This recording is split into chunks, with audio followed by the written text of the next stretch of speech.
कितना भुगतान किया, ए वास्तव में उसको कितना भुगतान किया ये पूछ रहा है ना, मतलब ए कितना में खरीदा। क्लियर। अब ध्यान दीजिएगा, सबसे पहले थोड़ा सा बेसिक कुछ समझिए।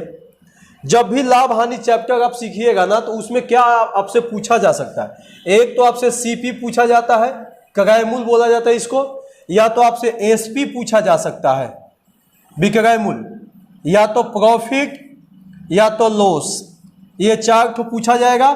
या तो आपसे पूछा जाएगा प्रॉफिट का प्रतिशत, लॉस का प्रतिशत, है ना। यही 6 ठो नाम में से कोई भी एक वो आपसे पूछ दिया जाता है ना।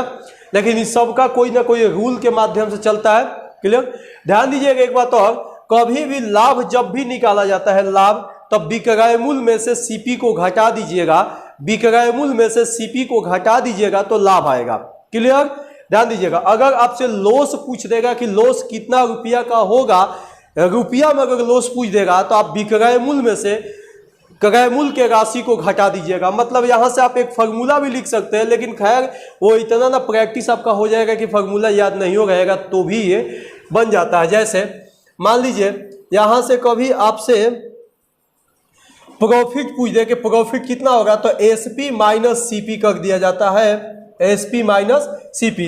या तो लॉस कभी पूछ दिया जाता है तो एसपी माइनस लॉस जब भी पूछ देता है यहाँ पे, तो सीपी माइनस एसपी हो जाएगा यहाँ से, है ना, सीपी माइनस एसपी हो जाएगा। जैसे मान लीजिए कि 100 रुपया में आप खरीदे और आप 80 में बेच दिए, तो आपको लॉसे ना होगा जी, यहाँ से घट गया तो आपको पता चल जाएगा 20 रुपये का लॉस हो जाएगा। क्लियर।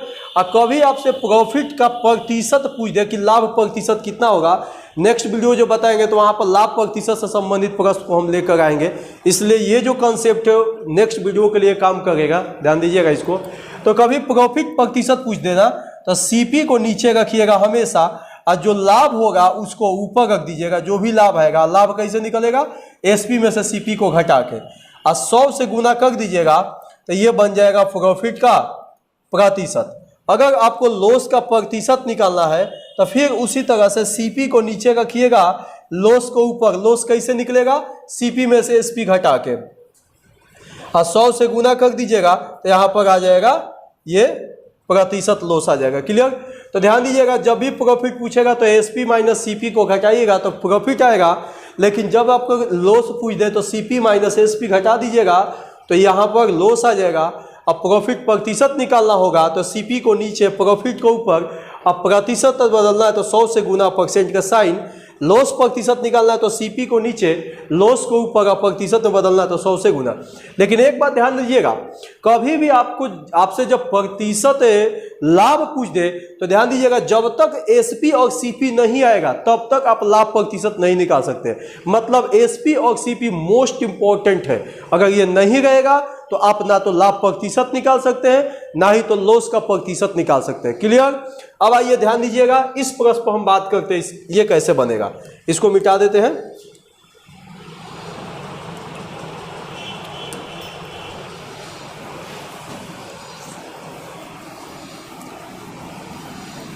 चलिए, अगर कहीं कुछ धुंधला होगा तो आप कमेंट बॉक्स में लिख के बताएंगे, उसको सुधारने का प्रयास किया जाएगा। पहला क्वेश्चन ध्यान दीजिए, लिखा है कि ए ने बी को 15% लाभ पर बेचा। ए ने बी को कितना परसेंट लाभ पर बेचा, 15% लाभ पर। किसको बेचा, बी को। एक खिलौना बेचा। क्या बेचा, खिलौना। बाद में बी ने ए को यही खिलौना 20% लाभ पर बेचा। मतलब ए ने बी को बेचा, बी क्या किया कि वो 20% लाभ पर वापस ए को बेच दिया, उल्टा कर दिया, किसी तीसरे पर्सन को नहीं, अपने में एक दूसरे को बेच रहा। और 552 रुपया का उसको लाभ हुआ, तो ए ने उस खिलौने के लिए वास्तव में कितना भुगतान किया था। ध्यान दीजिएगा, यहां पर जब भी लाभ प्रतिशत होगा ना, या लॉस प्रतिशत में बेचा जाएगा, तो जो व्यक्ति बेचेगा उसका वैल्यू को आप 100% मानिएगा। जो बेचेगा, स्टार्टिंग से पढ़िएगा, ए बी को बेचा तो ए जो है मान लीजिए कि इसका वैल्यू 100% होगा, है ना। बी को 15% लाभ पर बेचा, तो जब भी लाभ होगा ना तो 100 से पैसा ऊपर हो जाएगा, ये तो 115 हो जाएगा। मतलब बी को 115 में बेचा, सीधे जो 15% लाभ हुआ तो 100 का 15% जो निकलेगा ना, तो इसमें ले जाकर जोड़ दीजिएगा। मतलब ए ने बी को कितना में बेचा, 115 में। बी ने ए को यही खिलौना 20% लाभ पर वापस बेच दिया। अब ए को फिर बेचा, देखिए ए खरीदा कितना, बी खरीदा कितना में है 115 में। अब 20% इस पर लाभ लेगा, तो 20% लाभ का मतलब सीधे इसका निकालेगा 120%।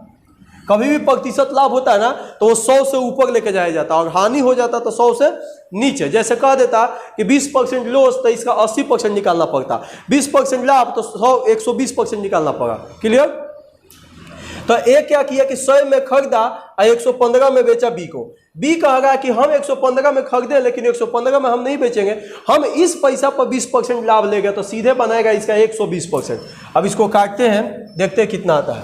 5 दूनी 10, 5 तिहाई का 15, 5 से काटते हैं 5 दूनी का 10, 2 से काटते हैं 6 बार में, तो ये हो जाएगा 6 तिहरी 18 हासिल 1, 6 दूनी 12 1 13, 138 रुपया में। अब देखिए बी यहाँ पर खरीदा कितना में 115 में, लेकिन वापस जब ए कहेगा कि फिर हमको बेच दो, तब बी कहेगा कि अब हम तुमको बेचेंगे 138 रुपया में बेचेंगे।